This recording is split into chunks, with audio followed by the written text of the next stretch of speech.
Je vous présente les deux jeux qui ont été labellisés Silverflip 2024. Cracklist, qui est un jeu de vocabulaire type petit bac. Donc, Cracklist de Yaka Studio est un jeu de lettres de vocabulaire. C'est un jeu qui peut faire une résonance avec le jeu du petit bac.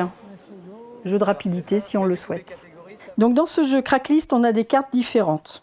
Des cartes lettres, des cartes actions, et donc ces cartes actions, sauf les cartes joker qui rentrent dans les cartes actions, vont être pour cette adaptation de jeu sorties du jeu, donc on les fait disparaître. Et des cartes thématiques.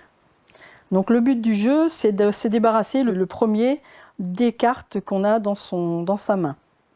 Alors comment on joue? De façon individuelle ou en équipe. Donc en considérant qu'on est par exemple deux joueurs différents. Chaque joueur va prendre à la pioche 8 cartes lettres. Donc je les prends dans ma main. Voilà. L'autre joueur va faire pareil, les prendre dans sa main. Ensuite, le joueur à qui c'est le tour de prendre la main, de choisir le thème, va prendre une carte sur la pioche thématique et va sur les trois thèmes. Par exemple, sur cette carte-là, on a défaut de l'un d'entre nous ou de l'une d'entre nous, ingrédient pour une salade ou synonyme de garçon. Donc je vais décider, je vais choisir quel est le thème qui me plaît, qu'on va faire ensemble. Si rien ne me plaît sur les thèmes choisis, dans l'adaptation que l'on fait, on va pouvoir prendre une autre carte. Donc par exemple, là, ça s'achète dans une boulangerie-pâtisserie, un animal carnivore ou marque de produits de beauté. Donc on a choisi comme thème animal carnivore, et ça, ce sont les lettres que j'ai dans ma main. Donc le principe du jeu, c'est qu'il va falloir essayer de trouver le plus de mots possible qui correspondent au thème, commençant par la lettre. Donc là, en l'occurrence, je pourrais dire, par exemple, l'animal carnivore, le lion, le puma, le chat, le guépard. Voilà, je me suis débarrassée de 4 lettres de mon jeu. Et on peut imaginer que l'autre personne se soit débarrassée que de 2 cartes par exemple. Voilà. Et en fait, le but du jeu, c'est à chaque fois, on change de personne qui va choisir le thème de chaque équipe ou de chaque joueur. Au fur et à mesure, on va tourner et continuer à alimenter notre main avec 8 cartes en permanence. Une manière de faciliter le jeu, c'est de remettre toutes les cartes dans l'ordre alphabétique dans notre main.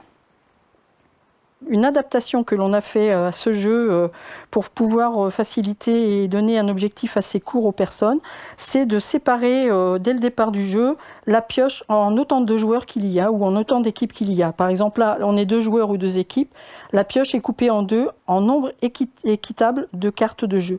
Ce qui permet qu'au fur et à mesure que l'on joue, qu'on se défausse par exemple de 4, je vais en reprendre 4, 2, 3, 4. C'est le premier qui aura éliminer l'ensemble des cartes de sa pioche qui gagne la manche. Une carte particulière qui rentre dans la catégorie des cartes avec les lettres, c'est une carte joker sur laquelle il y a toutes les lettres de l'alphabet. Quand on l'a dans sa main, on peut décider de quelle lettre on va choisir sur le thème choisi. Ça facilite le jeu. Donc le principe de ce jeu, c'est qu'il a un intérêt particulier, c'est qu'il est familier puisqu'on pense au petit bac tout de suite quand on le voit. Il est très actif, on peut jouer en partenaire croisé et ça permet aussi beaucoup d'utiliser du vocabulaire et de retravailler un peu sa mémoire autour des mots.